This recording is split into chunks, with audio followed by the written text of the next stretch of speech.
যশোরের বেনাপোলে সক্রিয় একটি নারী প্রতারক চক্র। এদের ফাঁদে পড়ে সর্বশান্ত হচ্ছে বিভিন্ন ব্যবসায়ী ও ধনাঢ্য ব্যক্তিরা।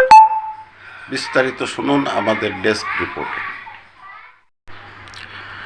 যশোরের বেনাপোলে একটি নারী প্রতারক চক্র ফাঁদ পেতে ব্যবসায়ী ও সম্পদশালী ব্যক্তিদের থেকে ব্ল্যাকমেইল করে হাতিয়ে নিচ্ছে লক্ষ লক্ষ টাকা। এলাকার ধনাঢ্য ব্যবসায়ী ও সম্পদশালী ব্যক্তিরা এদের প্রতারণার শিকার হচ্ছেন। মোবাইল নম্বর সংগ্রহ করে সমস্যার কথা বলে এদেরকে ডেকে আনা হয়। এরপর তার কাছ থেকে মোটা অঙ্কের টাকা দাবি করে এই চক্রটি। এই চক্রের হোতা তাসলিমা ওরফে পলির বিরুদ্ধে প্রতারণার অভিযোগে একটি সালিশ হলে ঘটনাটি প্রকাশ্যে আসে। এই প্রতারক চক্রটি তাদের ছদ্মনাম ব্যবহার করে। প্রতারণার এমন একটি সালিশ বৈঠকে নিয়ে যাব আপনাদের। গ্রামশালী বাবুল, গ্রাম গাজীপুর বাবুলকে মার্চ মাসে 18 তারিখে ফোন দিয়ে ভালোবাসার প্রলোভন দিয়ে দেখা করতে বলে। ইংরেজি 01727361342। আপনার নাম্বারে দেখা করতে বলেন। বাবুলকে আপনি নিজে স্বীকার করেছেন, এটা দেখা করতে স্বীকার করেছে না? পলি বলে এক প্রতারক নারী বাবুলকে দেখা করতে বলে দুর্গাপুর, এদিক টাকা দুর্গাপুরের রফিকুলির বাড়ির পাশে এক বাড়ির ভিতরে ভালোভাবে ডেকে নিয়ে যায়। পলি তার পরে প্রতারক চক্রে রেডি করে রাখে। অন্যায়ভাবে ফুসলায় জড়িয়ে ধরে বাবুলকে ব্ল্যাকমেইল করে টাকা দাবি করে। 3 লক্ষ টাকা দিতে বাদ হবে, না দিলে প্রতারক চক্রে স্বপন, নজরুল, ফরাদ, হুসনা, ভিকটিম পলি বাবুলকে মারতে থাকে। পরবর্তীতে বাবুল মান সম্মানের ভয়ে 1,30,000 টাকা দিতে বাধ্য হয়। এটা কি সত্যি? 1,30,000 টাকা দিছিল আপনাদের? 60,000 টাকা আপনার কাছে দিছিল। কিন্তু এই যারা এখানে যাদের নাম, এরা আপনি সহ, আপনি যে ভিকটিম এবং এদের আপনি ডাকিলেন, হ্যাঁ ডাকিলেন আপনি, এই যাদের আসামিদের কথা এটা তো ডাকিলেন, এটা তো ছিল। এরা মাইজোর করে পরবর্তীতে আপনি বলছেন 60,000 টাকা, কিন্তু 1,30,000 টাকা ভিকটিম বলতে নিয়েছে। এটা তো সত্যি। ভিকটিম বলি তার মিথ্যে কথা বলবেন, বাকিগুলা নিচ্ছে। এখন এই টাকাটা আপনি এই কতদিনের ভিতরে দেওয়ার কথা মামা? এটা 3 দিন।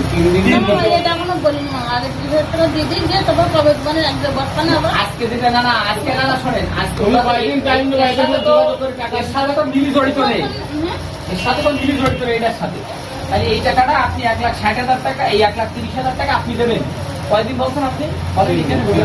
3 দিন আপনি সময় নিয়েছেন। 3 দিনের ভিতরে কিন্তু 1,60,000 টাকা আপনি এই 1,30,000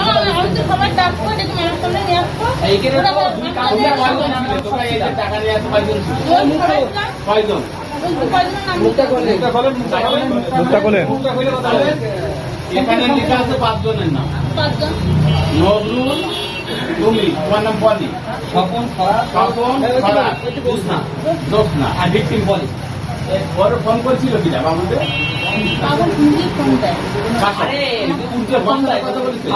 তোমার সাথে কথা বলে তারপর তুমি নিয়ে এসো, এটা করেছো, এই যে টাকা নিয়েছো, এই ফোন দিচ্ছে। ঠিক আছে, একটা কথা যাক, ফোন না দিয়ে কোন নাম্বার পাবে গেল। হ্যাঁ, এইটা কিন্তু সময় দিচ্ছে। এই 3 দিন সময় দিচ্ছে। এই 5 জনের নাম কি কি বলো? স্বপন, ফরাদ, জ্যোৎস্না, আকিরা। আপনি ছিলেন প্রতারক। কিন্তু ছিল এখানে, কিন্তু ছিল না। আচ্ছা গেল মামা, এটা আবার আপনি আপনার কাছে রাখেন। এটা গেল, সেটা আপনার কাছে ভাই। আচ্ছা এটা গেল, আপনি বসেন, এবার বসেন। আজকে শোনেন, আজকে কোন পাড়ায় করতে ভাই না, শোনেন, আজকে যে কাহিনীটা ঘটাইছে কোন জায়গায়? পাটবাড়ি। কার বাড়ি? ওর নাম কি? মিলি। মিলিদের বাড়ি। মিলি ভাড়া থাকে কাদের বাড়ি? বাবলা।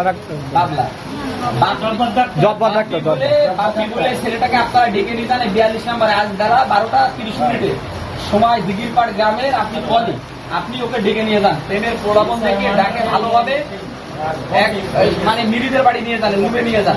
রুমে নিয়ে 3 লক্ষ টাকা দাবি করেন। দিতে না পারলে বিভিন্ন প্রকার ভয়ভীতি দেখিয়ে থাকেন বাপ্পিকে। পরে 30,000 টাকা নিতে বাধ্য হয় প্রতারক চক্রের মূল হোতা। ঠিক আছে, পিন্টু ও স্বপন ওই জায়গায় উপস্থিত ছিল। পিন্টু স্বপন থেকে নিয়েছে। এই টাকাটা কখন দেবেন? কালকে দুপুরের পরে। কার কাছে দেবেন? কাদের কাছে দেবেন? আজ কয় তারিখ? হ্যাঁ, কাউন্সিলরের কাছে আজকে কয় তারিখ? আজকে কয় তারিখ? 26 তারিখ। আজকে 26, কালকে 27 তারিখ, বৃহস্পতিবার দুপুরের পরে আমরা এখানে দুইজন কাউন্সিলর আছি। একটা হচ্ছে বেনাপোলের কাউন্সিলর মিজান, আমি দিঘিরপাড়ের কাউন্সিলর, আমার নাম আজিম, আমি 5 নম্বর ওয়ার্ডের কাউন্সিলর। এবং এখানে গণ্যমান্য ব্যক্তি সবাই আছে। এদের সম্মুখে আপনি কথা দিলেন, হ্যাঁ, কালকে 30,000 দিবেন। আর এই টাকাটা আপনি দাদা দ্বারা নিয়েছেন। আপনি নিয়েছেন কত? আপনি নিয়েছেন না, এইটা না, আমি বলতে যে 1,30,000 টাকা থেকে নিয়েছেন কত? আপনি বললেন যে 60,000, 60,000, 70,000 টাকা নিয়েছেন ওরা নিয়েছে। আপনার এই টাকা ওদের একসাথে ই করবেন, আমরা এই কাউন্সিলর এবং এই সবাই বসে ওই টাকাটা ফাইসলা করবো, ওদের দেখাবেন। কালকে 30,000 টাকা কয়েকদিনের মধ্যে দেখাবেন। আজকে হচ্ছে বুধবার রাত 9টা-10টা বাজে প্রায়। আপনি 3 দিন বলতে বৃহস্পতি, শুক্র, শনিবারের মধ্যে বসবেন, বসে এই টাকাটা, এই 1,30,000 টাকা ফাইসলা করবেন, ঠিক আছে? মামা দুপুর কয়টায় দেবে সেটা বুঝে নেন। ওই জায়গায় মনে করে কয়টা মিলেছে খালি শেষ হয়ে গেছে। আস্তে আস্তে ভাই আপনার এই সিম বলছি। আর কালকে 30,000 টাকা, কালকে 30,000 টাকা সব বাইরে দুপুরের পরে, ঠিক আছে? ঠিক আছে।